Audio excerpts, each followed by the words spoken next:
Hi everybody, I'm meteorologist Joe Thompson in the WNWO Weather Center. As expected, this is turning into a big day of changes across our area, and we are looking at accumulating snowfall as we go through our Monday night into the wee morning hours of Tuesday. Here's the setup right now across the Great Lakes. The main front has already made its way through northwest Ohio, and as it did make its way on through in advance of that front, we did see some showers out there early Monday morning. Moved through pretty quickly, and as we're going through the into the early evening, we're seeing sort of a lull in the activity with the exception of maybe just an isolated shower. But on the backside of this system, there's upper level energy, and that's creating another band of precipitation. And due to the fact that is in a colder air mass, we're already seeing flakes back towards places like Chicago into southern Wisconsin, and that band of precipitation is going to be heading in our direction as we go through the rest of tonight. So there's the cold front. It has swung through. Now the cold air starts to filter its way on in and is going to be unseasonably cold here as we go through tonight and through our Tuesday.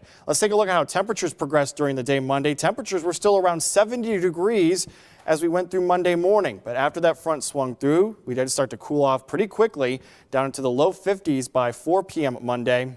You can see there's even colder air back towards the west into the 30s, and that's where we're heading. In fact, we may even slip into the upper 20s by the time we get to our Tuesday morning. So let's take a look at your forecast, let you know what you can expect. For the most part, our Monday evening is looking dry, at least the early evening hours, with the exception of maybe an isolated shower. Things are going to start to pick it back up, though, around 11 p.m. midnight. At this point, we're probably still warm enough that we may see some raindrops, but that's going to start to mix in some snowflakes once we get to around 1, 2 a.m. And by 3 a.m., we're going to be plenty cold enough to support all snow across the area. And this isn't just going to be light, fluffy snow. This is going to be coming down at a fairly moderate to heavy clip, and there are also going to be some gusty winds as well. So it's going to be a little bit treacherous during the overnight hours, and it's going to be a wet, heavy type snow. A good amount of this will likely melt on contact with the ground, which is still plenty warm. However, because it will be coming down at a decent rate, we could see some accumulation on grassy surfaces up to an inch, maybe an inch and a half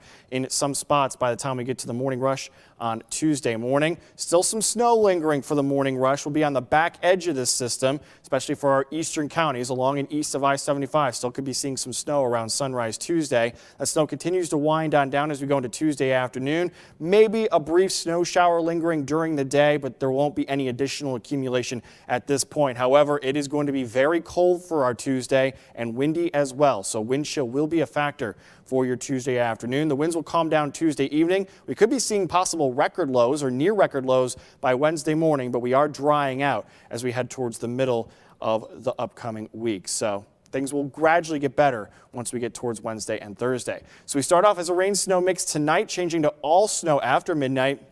Again, 1 to 2 inches of accumulation possible, though it's tough to get the exact number. We may get an actual 2 inches of snow, but a lot of that, again, will melt on contact with the ground, but be on the lookout for that. Could also encounter some icy roads for your Tuesday morning, especially on those bridges and overpasses, which will freeze before the main roads do. Low temperature of 29 for the Glass City. Breezy as well, 10 to 20 mile per hour winds out of the northwest. And as I said, not looking that great for our Tuesday. Some snow showers lingering for the morning, becoming partly sunny in the afternoon, but look at those winds, 15 to 25 miles per hour, and with highs only expected to be in the mid-30s, our wind chills will make it feel like it's only in the 20s. So you will need that winter coat for your Tuesday. After that cold start to Wednesday, we do start to see some improvement, but still well below average Wednesday afternoon with highs in the 40s.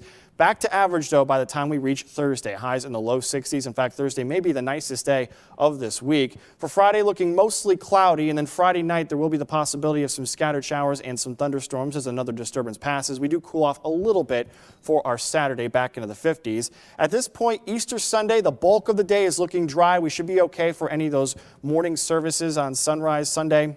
But by Sunday evening, we will start to introduce another round, chances for another round of rain continuing into the day on Monday. But temperatures holding pretty steady in the 50s through the beginning of next week. And we do start to see a warming trend again by the end of next week. So we could be back in those 70s eventually, but it is going to take some time to get there. For now, it was going to be feeling very winter-like across the area for the next 24 to 36 hours. That's your latest forecast. I'm meteorologist Joe Thompson. Stay warm.